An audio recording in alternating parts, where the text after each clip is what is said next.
이번 시간에는 자연 생태계 중에서 우리나라에서만 자라는 한국 특산 식물이 포함된 생태계를 김용현 원장의 강의로 듣겠습니다.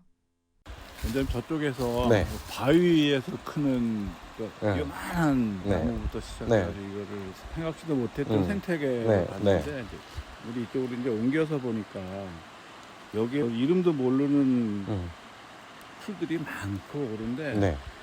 요런 지역에 있는 특징적인 생태계가 있으면 네. 좀 알려주세요. 네, 그렇게 하겠습니다. 이곳은 정말 자연 생태계가 아주 잘 살아있는 그런 곳이고요. 일단 생태계의 구성 요소로 보면 큰 나무, 교목이라는 나무, 그 다음에 소관목이라고 하는 꽃나무들, 그 다음에 초문류, 그리고 그 바닥을 구성하고 있는 다양한 종류의 미생물인데 이곳에서는 그것들을 전부 다 관찰할 수 있는 그런 장소라서 한번 그 나무 얘기부터 좀 해볼게요. 옆에 있는 나무가 야광나무. 야광나무는 밤에 빛이 난다고 해서 야광나무지만 사실은 이 야광나무는 어디에 쓰이냐면 저희가 사과를 재배하거나 이럴 때 그 뿌리로 쓰는 나무예요. 대목으로. 그래서 이 나무에다가 사과를 접하면 어떻게 되냐면 사과는 오래 못 살고 약한데 이 뿌리에다가 접하면 사과가 무한정 오래 살아요. 수백 년이고 살 수 있는 그런 조건이고 특히 이 야광나무는 수분이 풍부한 곳에서 자라는 아이예요. 예, 그래서 대목으로 쓸 때 내가 사과라든가 이런 걸 봤다면 기본적으로는 이 나무의 뿌리를 본 것이고요. 그리고 오른쪽을 조금 돌아서 보시면 여기 이렇게 층을 이루고 있는 나무가 있죠. 예. 얘는 한 단 층을 이뤄요. 그래서 나무 이름도 층층나무예요. 층층나무. 그래서 이 층층나무인데 이 층층나무, 야광나무. 그러니까 저희가 이제 식물들을 볼 때 뭐를 보냐면 과를 봅니다. 그러니까 식물의 진화 단계에서 어떤 과일 때 어떤 미생물이 풍부해지고 어떤 종이 다양해지느냐 이걸 보게 되는데 야광나무는 아주 대표적인 장미과의 식물이에요. 꽃이 피면 좀 일러요. 그리고 저기 멀리서 보면 꽃이 핀 개체가 나오긴 하는데 앞으로 한 10일 정도가 되면 하얀 정말 아름다운 꽃들이 여기 숲 전체가 필 야광나무 숲이고요.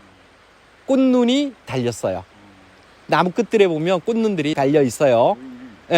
그래서 그런 아이들이 꽃이 필 거고요.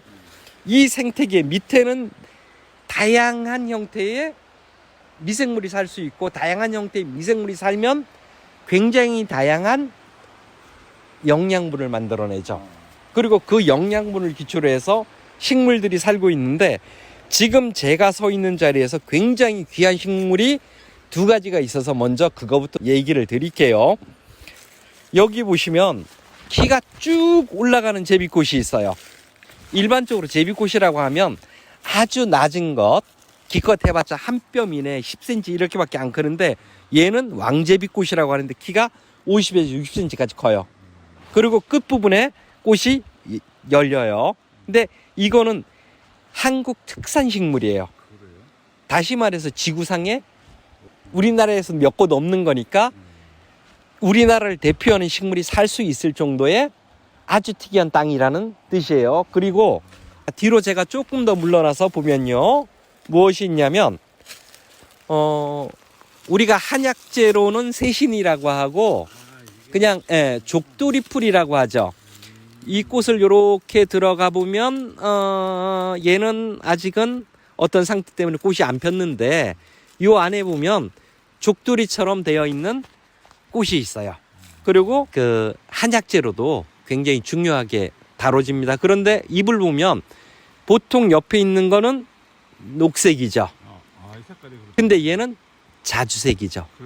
예. 처음 싹이 나올 땐 자주색이 아주 강력한 자주색이에요. 그래서 자주족돌이라고 하는 한국 특산 식물이에요. 이것도 지구상에서 우리나라에밖에 없어요. 그러니까 불과 요 한 평 정도 안 되는 공간에 수십 개체의 왕제비꽃과 그 자주족돌이 풀이 있습니다. 그리고 그 외에도 보면 양치류 중에서 십자고사리 아니면 뱀고사리, 그 다음에 개고사리, 이런 다양한 양치류들도 있고요. 그 다음에 제가 손으로 만지고 있는 게 당개지치라고 하는, 예, 그 다음에 요거는 말발굽 나물이에요. 맛있어요. 떡도 해 먹고 이게 사람들한테 몸에 있는 독도 없앤다고 하는 그런 식물이고요. 요게 엽기예요. 그 다음에 요거는 누구나 꽃 좋아하시는 분들은 다 좋아하는 현우색이에요. 예, 이 뿌리를 굉장히 강력한 진통 효과가 있어서 뿌리를 한약재로 쓰는 현우색이고요. 이렇게 그냥 손에 닿는 공간에 있는 식물만 해도 많아요.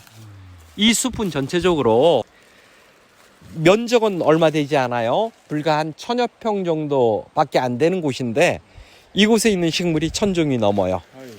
그러니까 1000종의 식물이 살고 있다는 얘기는 거의 하나의 완벽한 생태계를 재현하고 있는 그런 공간이라서 이제 들어가면서 꽃들이 좀 좋은 장소에 가서 그 장소마다 특색이 있는, 멀리서 보면 저기 노란 꽃이 한두 개가 보이는데 저게 제 생각에는 피나물일 것 같아요. 피나물이나 아니면 동이나물 또는 노라니까 뭐 애기똥풀이나 이럴 것 같아요. 그러면 이제 저쪽으로 가서 조기에 대한 얘기를 좀 해볼게요. 여기 네. 이상한 게 하나 보면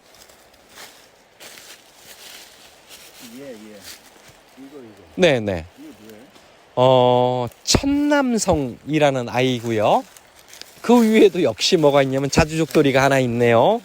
그리고 요거는 천남성이라고 하는 식물입니다. 옛날에는 이파리가 이렇게 세 개로 나와서 세입천남성이라고 했어요. 근데 지금은 그러지를 않고 이게 이파리가 나중에 넓어져요. 그래서 넓은 잎 천남성이라는 명칭으로 쓰이는 아이이고요. 얘는 특성이 뭐냐면 보시면 큰 거 옆에 새끼가 달리죠.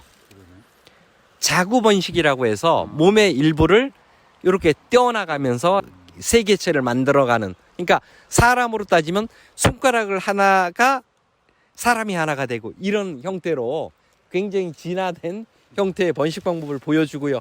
요게 유전적으로 한 개체예요. 하나, 둘, 셋, 넷, 끝에 있는 5개. 이건 올해 태어난 아이 정도 되겠네요. 요렇게 자기 복제를 하는 그런 아이이고, 얘는 기본적으로는 뭐도 풍부하지만 절대적으로 이런 바위가 아니면 안 자라요. 아, 그래요? 어떤 특정한 식물은 반드시 바위. 그러니까 이 식물이 예를 들어 이렇게 떨어져서 토양이 풍부한 곳에 자라면 좋을 것 같죠? 안 자라요. 왜냐면 그곳에서는 다른 생태계가 있을 것이고 거기에선 경쟁력으로 자기가 분명히 질 거니까 뭐를 하는 거냐면 안 자랄 곳에 자기가 들어갈 이유가 없죠. 그래서 반드시 자랄 장소에서 이렇게 돼 있고요. 그 다음에 이름이 천남성이에요. 무슨 뜻이냐면 남성, 순놈을 의미를 해요. 천이는 뭐냐, 바뀐다는 뜻이에요. 그래서 영양분이 풍부하고 이럴 때는 여자가 돼서 꽃을 피우고 열매를 맺어요. 그러다가 거기 장소가 영양분이 부족해요. 그러면 남자가 돼서 씨앗은 못 만들고 꽃가루만 번지는 남자로 바뀌는 거죠. 그래서 천남성. 그래서 식물도 뭐냐면 그 장소의 자기 영양 상태에 따라서 사람이 남자가 됐다가 여자가 됐다가 불가능한데, 식물은 이렇게 자기가 그 장소에서 여자가 됐다가 남자가 됐다. 얘는 여자입니다. 예. 얘는 남자고요. 근데 분명히 어떻게 될 거냐면 어느 기간 때는 또 얘가 여자가, 얘가 남자가 될 수도 있어요. 그리고 얘가 영양분이 풍부해지면 얘가 여자도 될 수도 있고요. 독이 있다면서요? 독이 많죠. 그래서 얘들은 옛날에 몸을 따뜻하게 해서 폭발시켜 죽는 거죠. 아주 굉장히 맹독초고요. 만져도 안 돼요. 특히 얘를 뽑아서 손을 부비거나 혹시 몰라서 입에다가 넣었다가 빼는 순간 어떻게 되냐면 이 잎천장이 다 껍질이 벗겨져 버려요. 죽어요. 그러는 맹독초라서 산에 와서 혹시 모르고 아무 산나물이고 뜯어서 먹었다가는 큰일 납니다. 이상으로 한국 특산식물이 자생하는 생태계에 관한 강의를 모두 마치겠습니다. 경청해 주셔서 감사합니다.